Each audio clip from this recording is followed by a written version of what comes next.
Nice.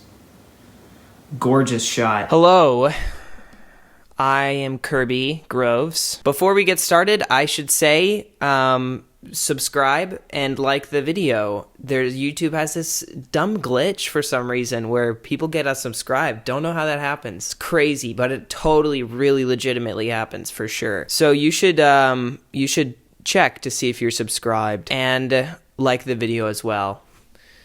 And I'll be a happy gentleman. Am I illuminated very well? I hope so. Okay, well, that's how I like to start off most of my sentences. All right, this is my place to pour out my fears, anxieties, and thoughts about things and where I'm at in life. And I'm gonna take advantage of that because I would like to do that right now. Oh man. So, this last semester was an interesting one, especially because of COVID. What? Who knew that would be a thing? Who knew that would be what makes it the interesting semester? I wanted to devote more time to my YouTube stuff, and there's a nuance to stuff that I'll talk about as far as like YouTube, what YouTube means to me. But I want to shit my pants. I had wanted to do more YouTube content, and I didn't have time. I was so over everything, that's for sure. I definitely was, especially by the end of the year. I actually got sent home early from school because somebody I was in contact with got COVID, so I had to seclude myself, and I didn't get COVID, thank goodness, but I'm home. Everybody's home by now, so I guess it's not really as big of a deal anymore, but that was, I was definitely like, okay, well, ended the year off with a bang, for sure. So I was really stressed out this last semester, and I think just with everything beyond what I wanted to do, just stuff that I had to do, stuff that was on my plate, and I wanted to put time and effort into my work and things that I wanted, to care about and create and stuff like that, but I didn't get that time. And when I had that time, I spent it poorly, or I spent it recovering from, life. So I didn't get to do as much as I wanted to do last semester. So that's something, I guess. I don't know why I would say that, other than the fact that there was a huge kick up of anxiety, just as far as anxiety. I just, as the first time I've ever really dealt with anxiety in my life before. You wake up and you have a irregular heartbeat, or you try to go to bed and you have an irregular heartbeat. That's a bummer. And I'm experiencing that, and I'm talking to people about that and stuff like that. But yeah, no, it's legit. It is legit. So what's a bummer is what I'm finding now is I'm bringing over some of that into my life post crazy school time. Just this disorder. I don't know, just it'll kick up, and you know how anxiety works. I mean, it's not a new thing, but it is for me. So it didn't just stay with school. It didn't just stay with last semester. It has followed me into my life. It has entered through the doorway of my last semester and is now residing in me. When I come to the table creatively now, I kick up a storm of that, which is a bummer, which sucks.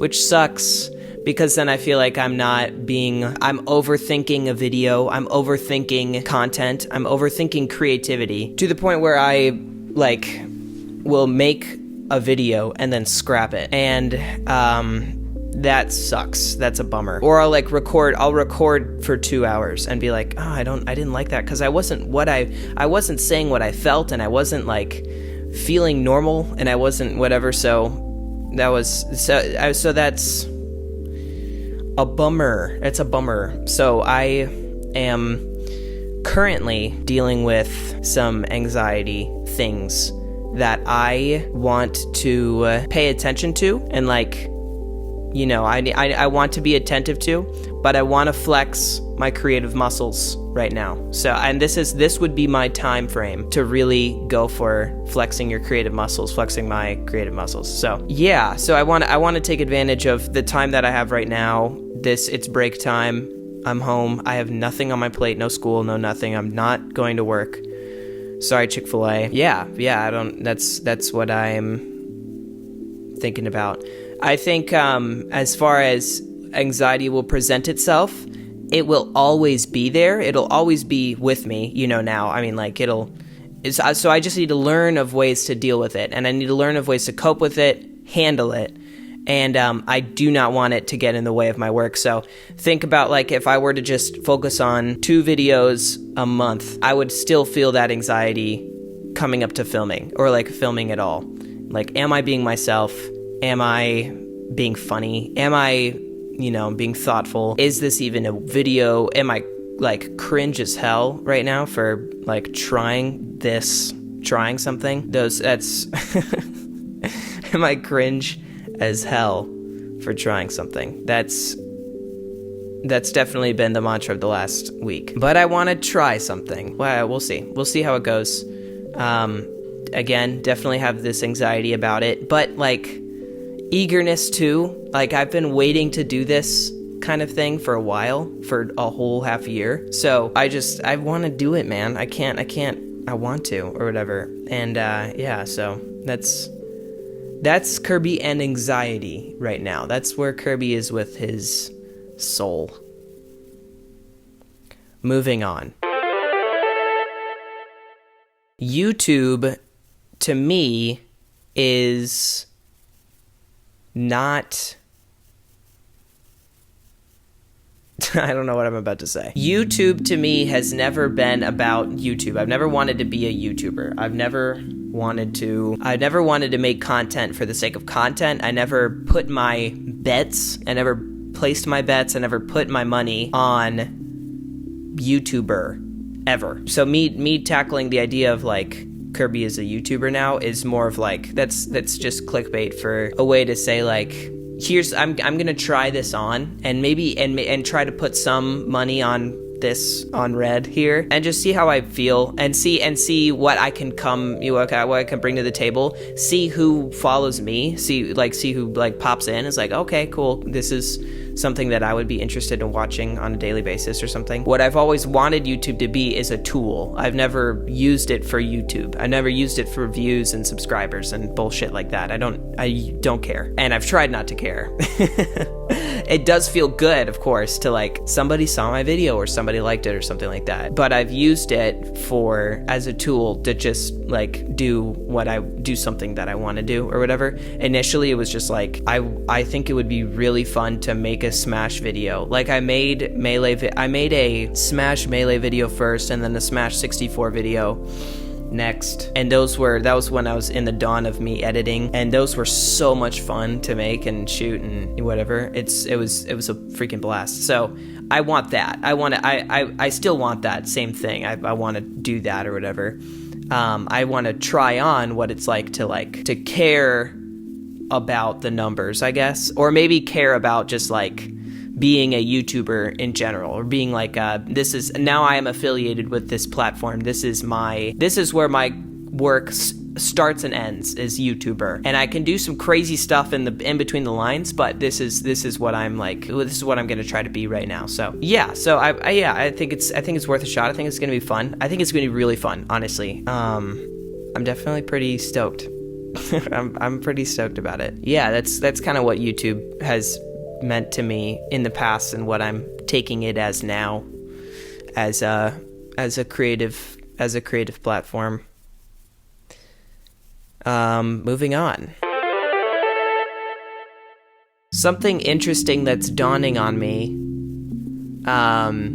as I continue to work and make stuff, and has been, since I made the last couple videos and whatever, is the excitement of making a video. Because it's like the excitement of marriage, the excitement of having a child, the excitement and love of like something new fades and goes away and doesn't stay in the same way that it did, in the same way that it was a new, exciting thing. So I had, when facing a camera, when stepping up to the plate to make a video, to film a video and edit a video, it is a different paradigm now. It's not, I don't have the super excitement. So I used to be just a giggly little goofball in front of a camera, and now I'm like a little more accustomed to it. But yeah, no, that's what made me not yes necessarily unique, but like what made my content fun initially is now like inherently is not there, like receding, like a hairline. If I care about this, if I want to participate in this, making a video and putting it somewhere, and somewhere happens to be YouTube, there needs to be something else that comes from that just happens. That just whatever. You find yourself in a marriage that doesn't have the same love that it did when it started. What do you make of it? Because there's still tons and tons of value and fun and love to be like explored and had and whatever, but it's there and it takes work. So that's why I see the value. That's why I see a lot of merit in trying to be a YouTuber or something like that, because I get to like really go for it and hopefully dig up this other like routine, this other level of like enjoyment with this type of work. I think that's sweet in general. I want to not fake smiles. And I want to find new smiles and new laughs and then new fun things to watch, stuff that I would watch. So, I was trying to do that, I guess. Moving on.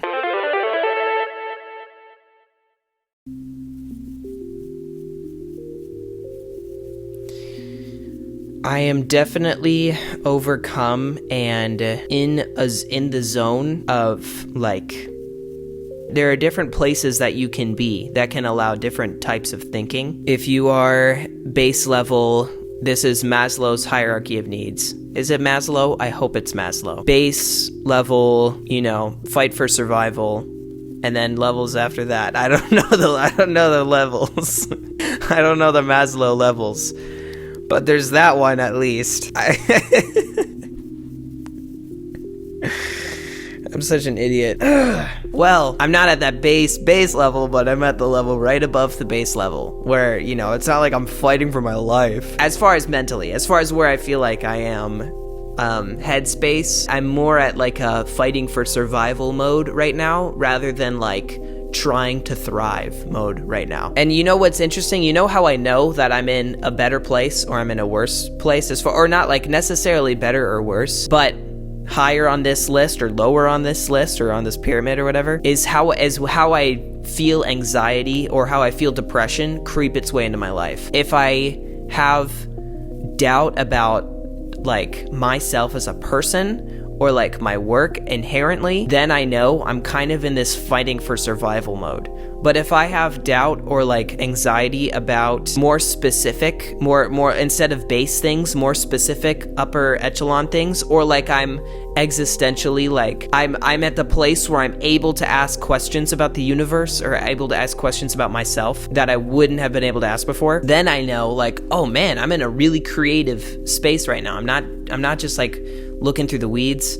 I am like, I've got a flower bed right here and I'm picking out weeds, I guess. I don't know. That's something. That's where I just like as an idea, I guess that's where I am as far as my my Maslow need pyramid thing. Otherwise, on the Maslow hierarchy of needs, I'm pretty solid. I'm a white kid living in a perfectly fine place. So, and I eat food and I'm good. So I'm not trying to compare myself to people who legitimately are in places where they don't have the opportunity to do what I'm doing right now. I have, just as a side tangent, I've always wondered how many people we're missing who are in that place, who don't get to think, who don't even have the leeway to think outside of the box, basically.